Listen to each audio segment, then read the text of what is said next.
안녕하세요. 제 풀에 지쳐 이혼을 하게 된 사연 하나 들려드리고자 글을 쓰게 되었습니다. 저는 불과 3개월 전에 이혼을 하게 되었고 아직 아이는 없는 30대 여성입니다. 제가 남편과 잘 살아보려고 나름 여러 번 참아주다가 이 불행이 유턴 없는 일방통행이라는 걸 뒤늦게 알고서 급하게 브레이크를 밟았어요. 지옥의 구렁텅이에 빠질 뻔한 제 인생을 아슬아슬하게 건진 거죠. 누구나 그렇겠지만 저 정말로 결혼해서 잘 살고 싶었습니다. 재작년 통계청에서 이혼하는 부부를 수치로 계산했는데 4상 중에 240상이 이혼을 한다는 결과가 기사로 나왔더라고요. 결혼해서 잘 사는 것이 어려운 일이라는 걸 알지만 노력해서 제 결혼만큼은 실패하고 싶지 않았습니다. 그런데 결국 이 꼴이 나버렸네요. 잘 살고 있는 부부들을 보면 무척 경이롭고 노부부가 되어서도 서로 존중하며 손잡고 다니는 분들을 보면 이젠 존경심을 느낍니다. 사연을 쓰기 위해서 다른 사연자들의 글을 읽어봤는데 이혼 부부가 굉장히 많더라고요. 다른 곳보다 유독 이 커뮤니티에 이혼 사연이 많은 것 같아서 저도 대한민국 이혼녀로서 제 경험 좀 시원하게 얘기해보고자 합니다. 저는 건강관리식품 제조회사에서 일을 하고 있는 사람입니다.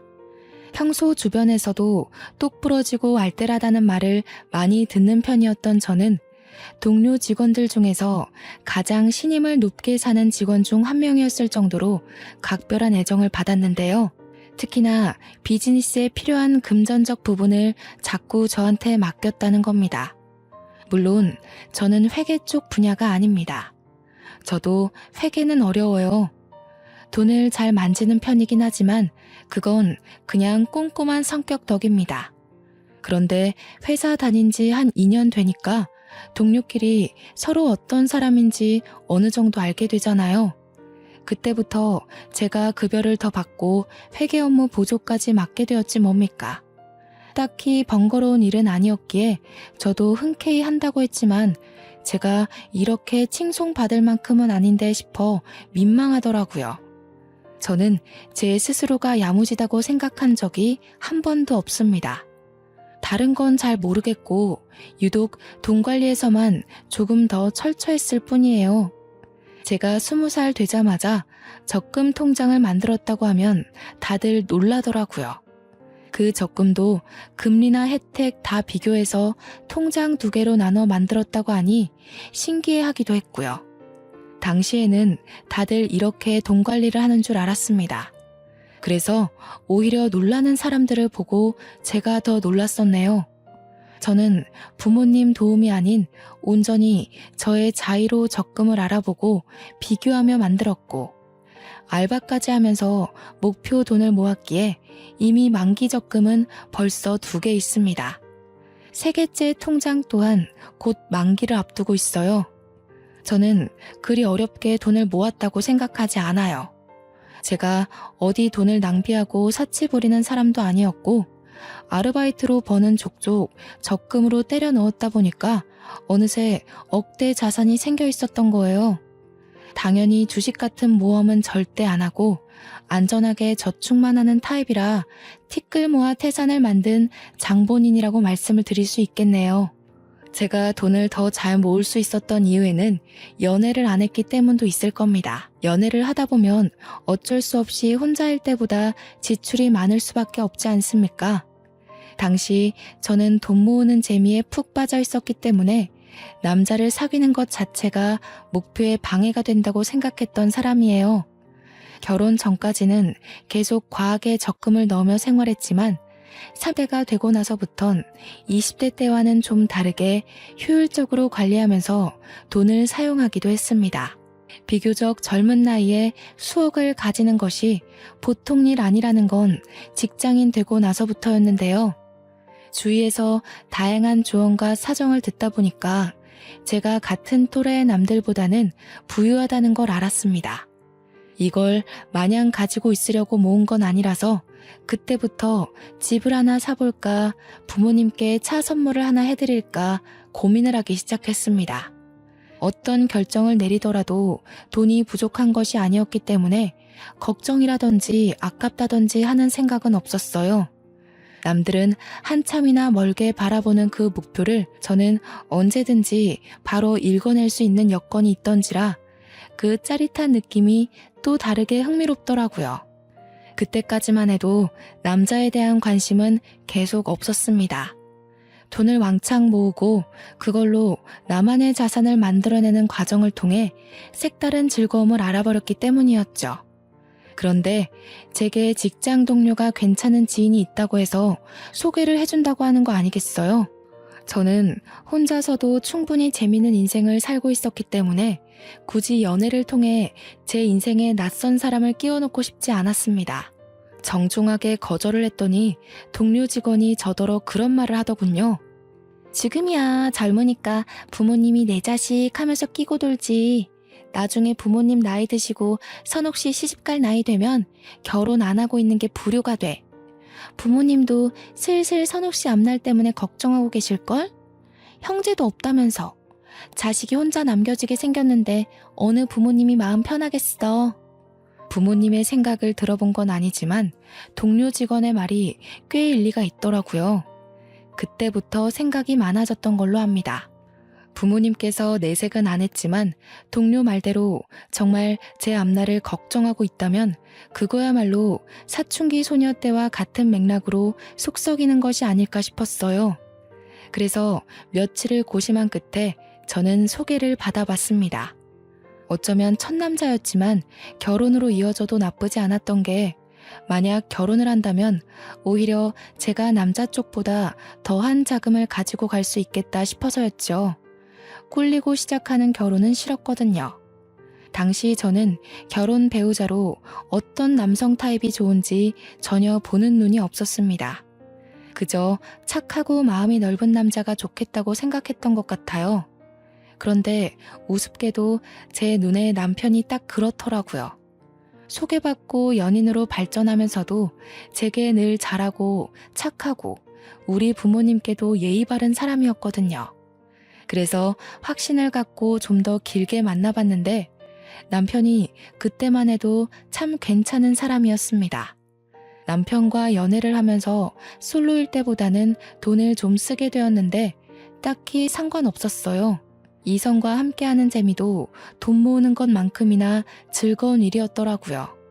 늦게나마 알아버려서 오히려 적당히 소비하는 게 좋았습니다. 그렇게 4년을 지내다 보니 저희는 자연스레 서로를 결혼 대상으로 바라보게 되었습니다. 남편도 다른 동료들처럼 제가 얼마나 돈 관리를 잘하고 있는지 아주 잘 알고 있었어요. 제가 경제 관리하는 걸 늘 옆에서 지켜보기도 했고 제가 또 남편에게 돈 관리하는 팁을 알려주기도 했거든요. 돈 얘기 나올 때마다 남편이 늘상 제게 했던 말이 있었는데요. 나는 세상에서 숫자로 머리 쓰는 게 제일 싫어. 우리 결혼하면 자기가 경제권을 다 가져. 나는 도무지 이런 거 신경 쓰면서 일 다닐 자신이 없다. 결혼을 약속하고 나서는 본격적으로 경제권을 제게 다 넘기려고 했습니다. 솔직히 내 주머니로 들어오는 돈을 남에게 맡기기가 쉽지 않잖아요. 아무리 남편과 제가 가족이 될 사이이고 부모로서 평생을 손잡고 걸어갈 약속을 했다고 하지만 요즘 부부끼리 절도 범죄까지 있단 말이죠. 그래서 그냥 장난삼아 하는 소리인 줄로만 알았습니다. 그런데 결혼을 하고 나서도 남편이 신혼집에서 한 번 더 경제권 얘기를 꺼내는 거 아니겠습니까? 심지어 이미 회사 급여까지 제 계좌로 돌렸다고 하더라고요. 난 용돈 받고 사는 삶이 편해. 한 달에 50만 원 정도면 충분할 것 같아. 원래도 자기랑 놀 때 말고는 돈을 잘 안 썼던 편이라서 나 혼자서 이만하면 적당해. 정말 괜찮겠어? 그냥 각자 관리하고 생활비만 공동 입금하는 게 낫지 않을까? 사람 일이란 게 언제 어디서 돈이 확 나갈지 모르잖아. 급한 일 생기면 50만 원으로 뭘 어떻게 해? 에이, 안 생겨. 반평생 큰돈 나갔던 적이 단 한순간도 없었어. 내 패턴 누구보다 내가 제일 잘 알고 그 다음 자기도 나를 잘 알잖아. 괜찮다니깐. 남편은 흔쾌히 자기 급여와 부수적인 금전을 모조리 공개했고 정말로 용돈 50만 원으로 살기 시작했습니다.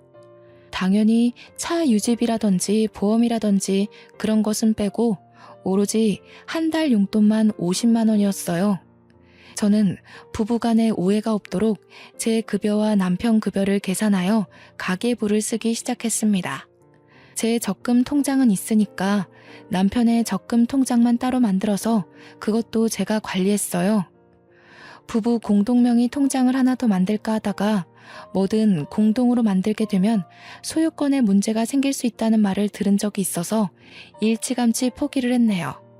저희는 정말 수월하게 신혼생활을 이어갔고 신혼집은 남편이 모아놓은 돈에 맞춰서 서로 딱 반반의 비용을 보태어 매매를 했습니다.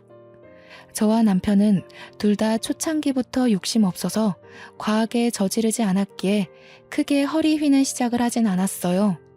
그래서 돈이나 대출에 쫓기듯 급급하게 살지 않았고 오히려 여유가 있었기 때문에 신혼을 더없이 풍요롭게 누릴 수 있었습니다.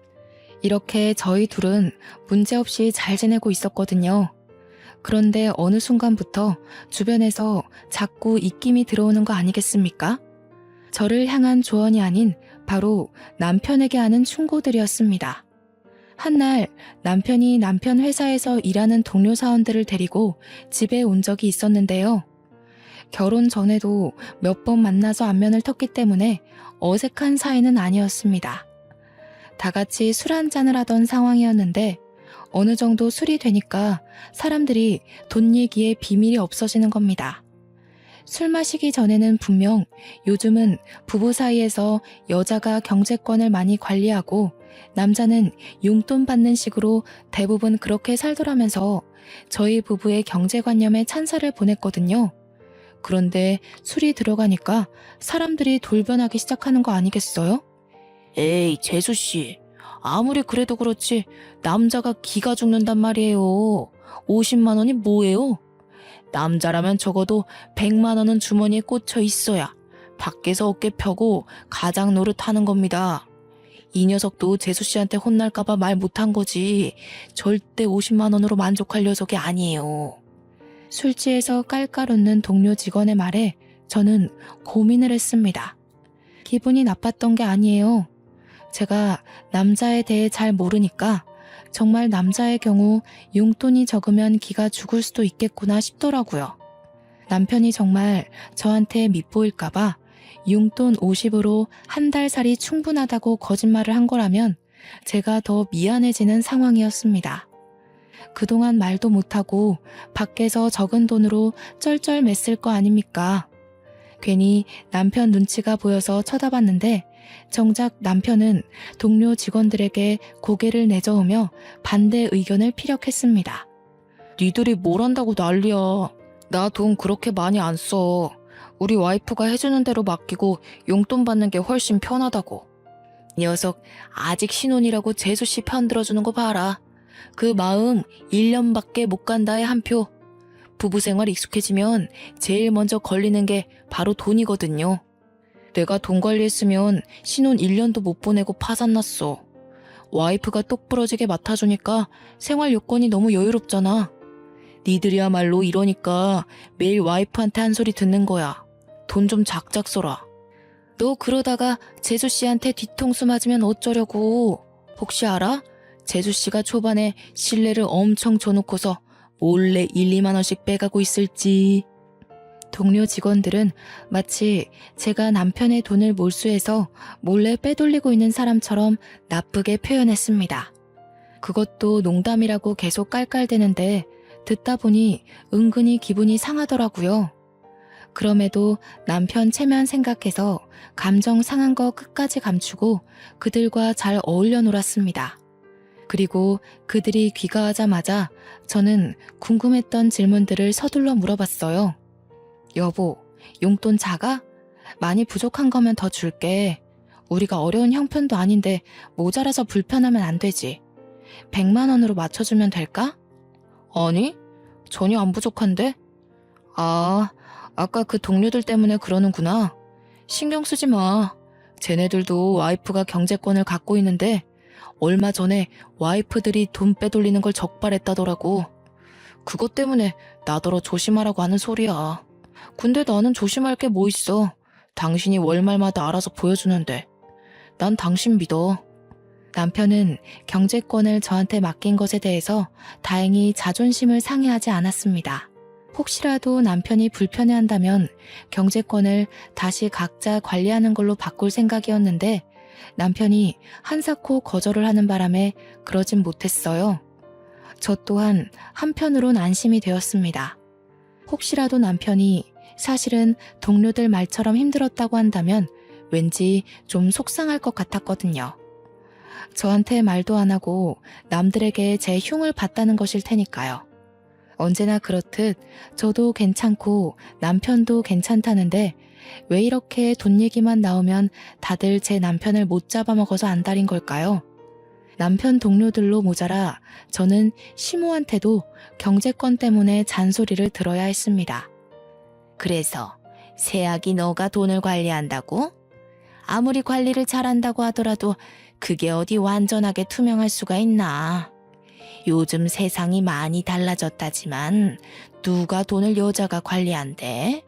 그래도 큰 돈 만지는 건 아직까진 남자가 해야지. 너희들 좀 이상하게 살림을 한다. 시댁에서는 돈 관리를 시부가 하고 있었습니다. 그건 수익을 벌어오는 사람이 시부밖에 없으니까 그렇구나 하고 이해할 수 있는 거죠. 그런데 시모가 자꾸 저더러 다음 달부터 남편한테 경제권을 넘기라는 거 아니겠습니까? 그것도 돈 관리 철저한 시부 앞에선 제게 잔소리 못하면서 시부가 자리만 비우면 저를 불러 몰래 면박을 주었어요. 어머님, 저희 정말 투명하게 공개해요. 제가 정리한 가계부 남편이 늘 챙겨보고 있고요. 걱정 마세요. 반개월을 살았는데 아직 살림엔 지장이 없는걸요. 가계부야. 일부러 틀리게 쓸 수도 있는 거니까 모르는 일이지. 깐이라는 남자가 50만 원으로 뭘 하겠니? 그렇잖아도 용돈은 올리려고요. 남편은 50이 괜찮다고 하는데 아무래도 주위 시선이 안 좋네요. 용돈 다 못 쓴다고 하더라도 그냥 가지고 있는 게 좋겠어. 사람들 말대로 무슨 일이 있을지 모르는 거니까. 아이고 답답하게도 한다. 그렇게 쥐꼬리만큼 찔끔찔끔 올렸다 내렸다 하지 말고 그냥 내 아들한테 넘기라니까. 우리 아들도 워낙 세심하고 꼼꼼해서 그런 거 잘해.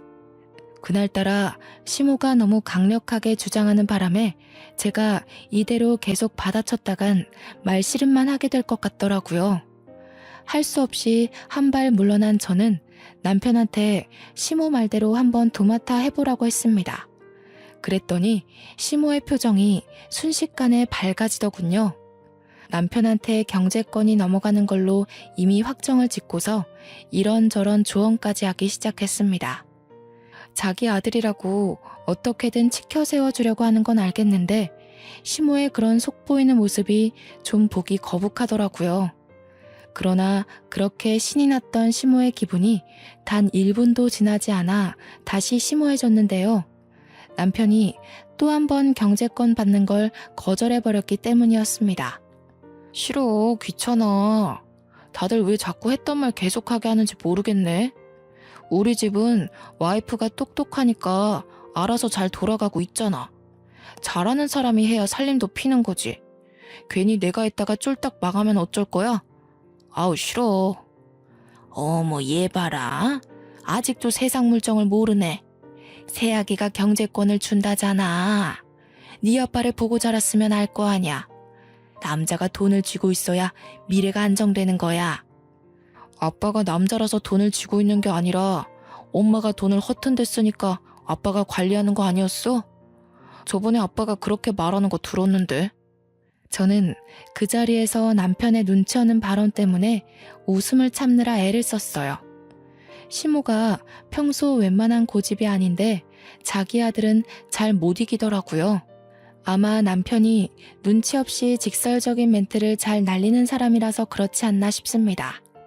하도 주위에서 뭐라 그러니까 저도 정말 남편한테 경제권을 맡겨볼까 했었거든요. 그런데 당사자가 저리 싫다고 발악하니 어떡합니까? 제가 어디 한두 번 물어봤겠어요? 이미 수십 번을 물었지만 남편 대답은 늘 거절로 한결같았는걸요. 그렇다고 포기할 시모가 아니더라고요. 경제권이 넘어갈랑 말랑하고 있으니까 시모도 애가 탔나 봅니다. 결국 시모한테 등짝을 맞은 뒤에야 남편은 경제권을 넘겨받는 것에 수긍했어요. 저야 뭐 괜찮았습니다. 어차피 저희는 부부이고 저희 집에 들어오는 돈이 어떻게 돌아가는지 이미 파악했잖아요. 남편한테 넘겨주더라도 어느 정도 제가 모르는 부분은 없겠다 싶었거든요. 저는 주말에 하루 날 잡아서 남편한테 경제권을 인수인계를 해주었습니다. 나름 쉽고 간단하게 이것저것 설명을 해줬는데 남편이 금세 골머리 아파하더라고요. 마치 이제 셈을 배우기 시작한 초등학생이 수업 시간에 엎드려버리는 모양새와 같았습니다. 나 도저히 안 되겠어. 당신 내가 얼마나 숫자 싫어하는지 알지? 누누이 말해줬었잖아. 그거 진짜 괜히 하는 소리 아니야. 나 학창시절에도 수학을 제일 못했어. 제가 봐도 남편이 너무 버거워하는 것 같았어요. 그럼에도 불구하고 저는 남편이 미치려고 하는 걸 잘 어르고 달래서 웬만하면 넘겨주려고 했습니다. 어머님이 당신 이런 거 소질 있다고 그랬잖아. 수학이랑 동계산은 좀 다른 개념이야. 성급하게 생각하지 말고 차차 이해해보자. 내가 다시 설명해줄게. 아, 진짜 못해. 엄마가 괜히 당신이 내 돈까지 들고 있으니까 심술 부리는 거야. 우리 엄마 돈 욕심 많은 것 때문에 아빠가 관리하는 이유도 있단 말이야.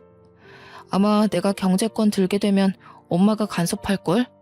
난 엄마 게임에 안 넘어갈 자신이 없어. 절대 못해. 시모가 남편을 두고 세심하고 꼼꼼하다고 표현을 했지만 사실 저는 남편이랑 연애하면서 딱히 남편이 돈을 효율적으로 관리한다는 느낌을 못 받았습니다. 제가 연애 때 돈 관리 팁을 많이 가르쳐줬다고 했잖아요. 가볍게 알려줬던 그 소소한 팁들도 남편은 별로 습득하질 못했어요. 그래서 이렇게 괴로워하는 것도 충분히 이해가 되었죠. 할 수 없이 제가 다시 경제권을 도맡게 되었는데요. 시모에게 이 사실을 말씀드린다면 제가 경제권을 넘기기 싫어서 남편을 기죽였다고 생각할 텐데 이건 이것대로 또 걱정이었습니다. 남편이 시댁에 알아서 잘 설명하겠다고 했는데도 그렇게 썩 위로는 안 되더군요. 남편이 말한다고 시모 성격에 바로 굽신거릴 게 아니란 걸 아니까요. 저희 부부는 잠깐의 휘몰아쳤던 돌풍을 지나고 다시 고요한 일상을 보내고 있었습니다. 그러던 어느 날 용돈 100만 원으로 올려주겠다던 제 제안을 항상 거절해왔던 남편이 홀라당 돈을 다 써버린 적이 있었는데요. 바로 교통사고가 났기 때문이었습니다. 얼마나 급했는지 남편이 제 근무 시간에 전화를 해서는 돈 좀 붙여줄 수 있겠냐고 해서 급하게 보낸 뒤에 사정을 물었던 기억이 있어요. 아, 주차 사고가 났는데 내가 실수로 상대방 차 문을 쫙 긁어버렸어. 하필 돈 좀 나가는 차를 건드리는 바람에 있는 돈으론 택도 없더라고. 뭐? 다친 곳은 없어? 당신 여태 그런 해본 적도 없는 사람이잖아. 조심 좀 하지. 혹시 다친 데 있는 거면 돈 더 보내줄까? 병원비는 있어? 다친 곳은 없어. 근무 시간일 텐데 연락해서 미안해. 워낙 급한 일이라 너무 당황해서 당신 근무 시간인지도 생각 못하고 전화를 해버렸네. 남편은 운전 경력 15년인데도 여태 문콕 사고도 없었을 만큼 안전운전 실력을 지닌 사람입니다. 달리던 차도 아니고 주차를 하다가 사고가 난 거라서 어쩌면 천만다행이지만 한편으론 의아하기도 했어요. 도대체 어디다가 정신을 빼놓고 있었길래 가만히 있는 차에 가서 사고를 낸 건지 모르겠더군요. 수리비 견적은 총 78만 원이 나왔고 용돈으론 턱없이 모자랐던 남편이 제게 받아간 돈으로 잘 해결했다고 문자를 줬습니다. 이번 일을 겪으니까 확실히 느꼈어요. 남편에게 용돈 50만 원은 적은 게 맞는 것 같았죠. 만약 제가 연락을 받지 못했더라면 여기저기 전화를 돌리면서 구차하게 남의 주머니에 손 벌렸을 거 아닙니까? 위험한 상황일 때 대비하기엔 그 용돈은 너무 아슬아슬했습니다. 그래서 저는 남편에게 말없이 다음 달부터 용돈을 100만 원으로 올려줬어요. 용돈 입금한 당일 남편이 리액션은 안 해주더라도 용돈 올렸냐고 물어나 볼 줄 알았는데 정작 이틀이 지나도 남편한테서 별다른 말이 없더라고요. 여보, 내가 용돈 올린 거 확인했어?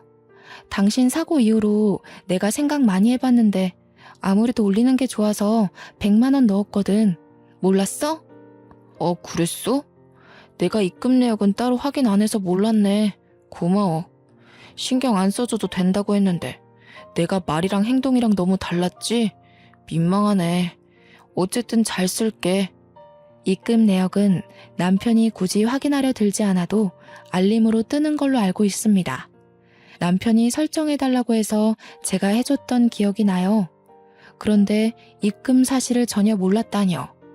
남편의 말에 여럿 의문이 들었지만 일이 바빠서 정신이 없었겠거니 그렇게만 생각하고만 넘겼습니다. 그리고 그때부터 남편은 옛날과 좀 다르게 소비 습관이 점차 변해갔어요. 100만 원은 너무 많다면서 길고 날던 남편이 100만 원도 모자라서 종종 돈 좀 보내줄 수 있냐고 연락하는 횟수가 많아졌다는 겁니다.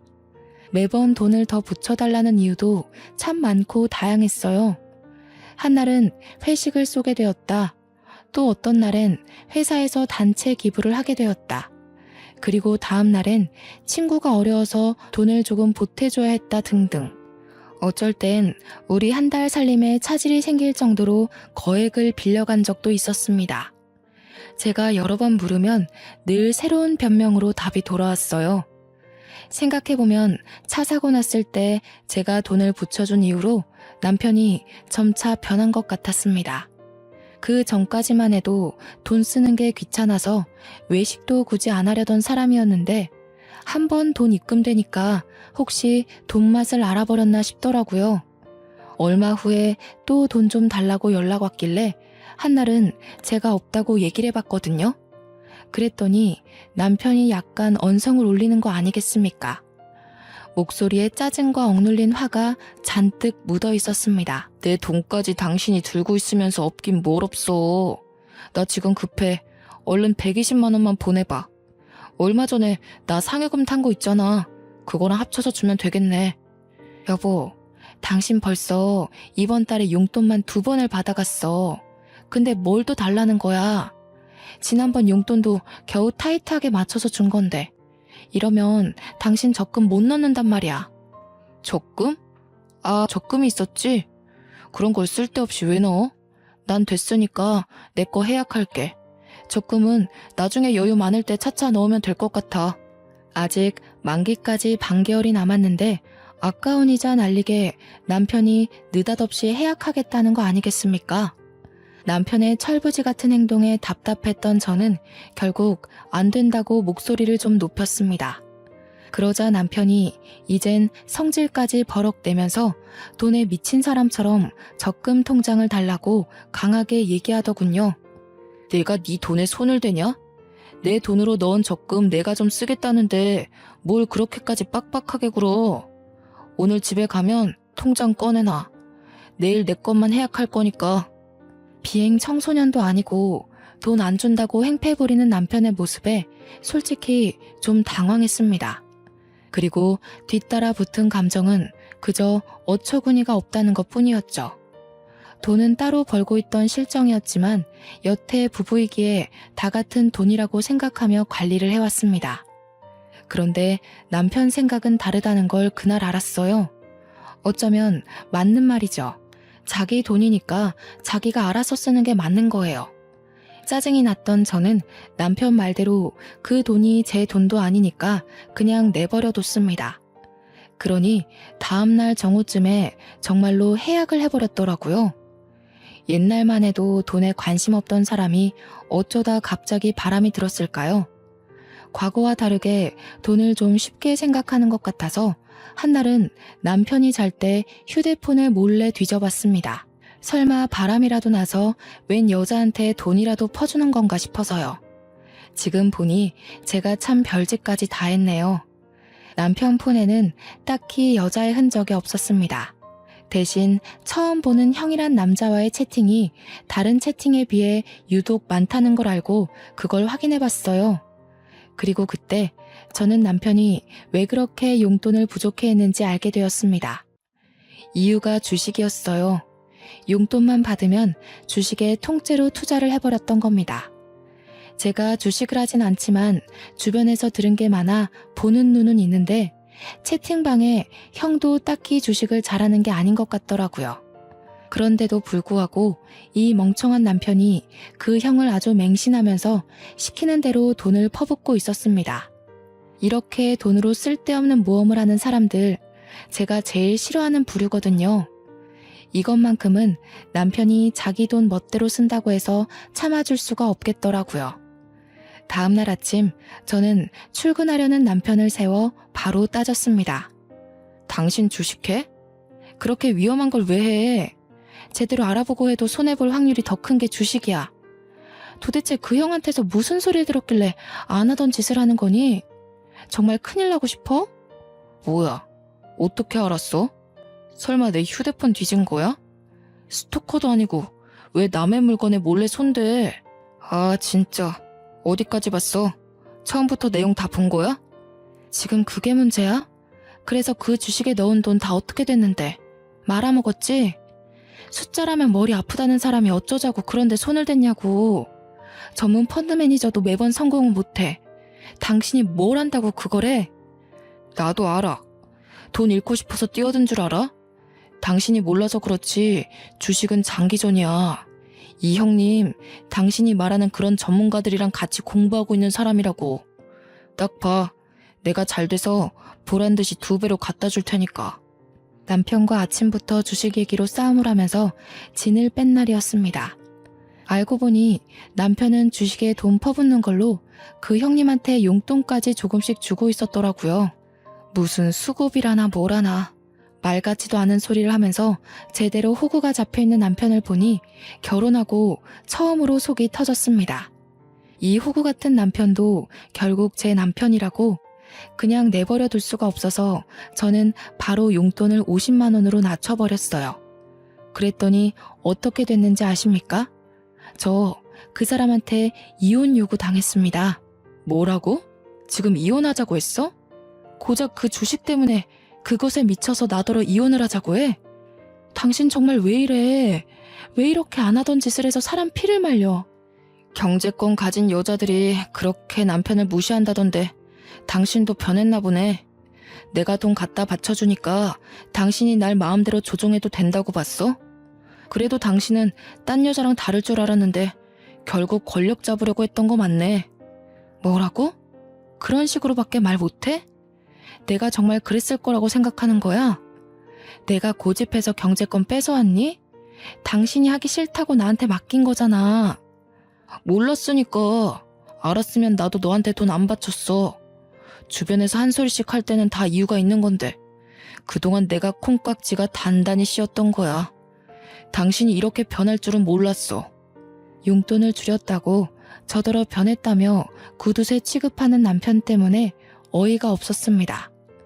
다른 사람이 되어 있는 남편을 보면서 할 말을 잃어버렸죠. 주식이 뭐라고 그저 혈안이 되어 인정사정 없이 이혼까지 요구하니 변한 건 제가 아니라 남편인 듯 싶네요. 그래도 저는 이걸로 이혼까지 하는 건 아니라고 생각했습니다. 참 우둔한 생각이었죠. 부부관계를 지키기 위해 결국 제가 결정한 방법은 경제권을 돌려주는 거였습니다. 각자 돈 각자가 관리하는 걸로 하고 남편한테 네 돈 가져가라며 통장을 패대기 쳐버렸어요. 남편은 오히려 살판이 났더군요. 공동 생활비만 넣고 나머지 돈은 정말 자기 멋대로 펑펑 쓰는 것 같았습니다. 그때부터 저희 집안의 가세가 기울기 시작했어요. 뒤늦게 우편물을 받고 한 사실인데 남편이 신용카드까지 발급받아서 현금 대출을 했더라고요. 밀리기 시작한 연체금이 우편으로 주마다 날라왔습니다. 나중에는 카드사에서 직원까지 찾아와 제 남편을 찾았어요. 그런데도 남편은 돈 갚을 생각이 없어 보이더라고요. 물론 갚을 생각이 없는 게 아니라 갚을 돈이 없는 거겠지만요.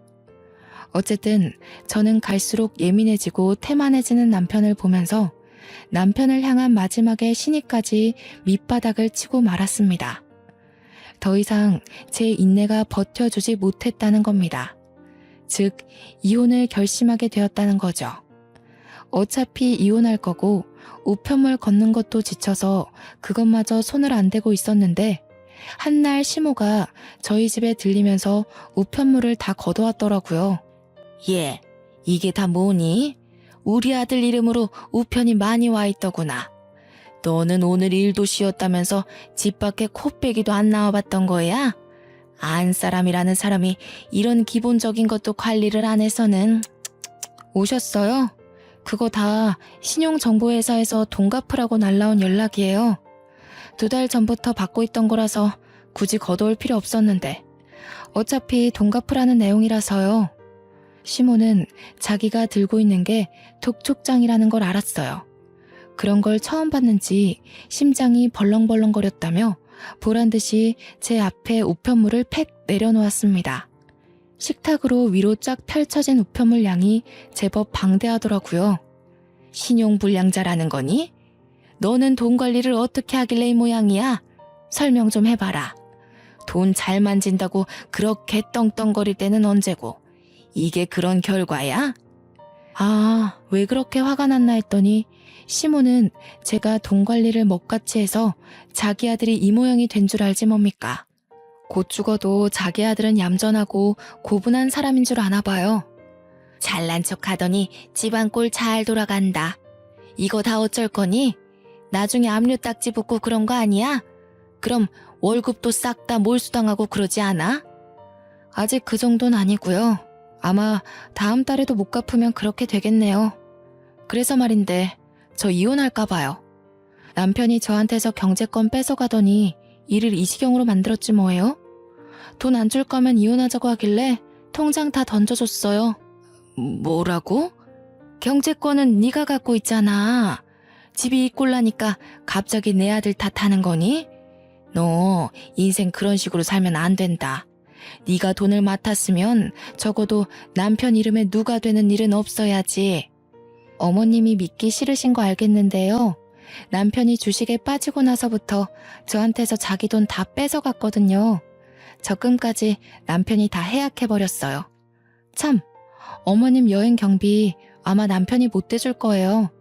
남편이 알아서 어머님한테 연락한다 그랬는데 모르셨나 봐요? 제가 남편 적금 통장을 처음 개설했을 때 그걸로 남편이 시모한테다가 엄청 생색을 내놨거든요. 친구들과 해외여행 가면 자기 적금 모은 걸로 시모 여행 경비 대줄 거라고 진짜 떵떵거렸었어요. 그것에 덩달아 신났던 시모가 개모임 추진해서 연말에 해외여행 일정을 다 잡은 걸로 압니다. 그런데 남편이 적금 해약하고 다 탕진해버렸다고, 주식에 미쳐버렸다고, 누구 하나 알려주는 사람이 없었다 보니 취소를 못한 거죠. 이제 와서 취소를 하면 계약금에서 60%만 환불된다고 했습니다. 시모는 그 사실을 들으니 남편 돈 쓰는 꼴이 얼마나 엉망인지 좀 와닿나 보더라고요.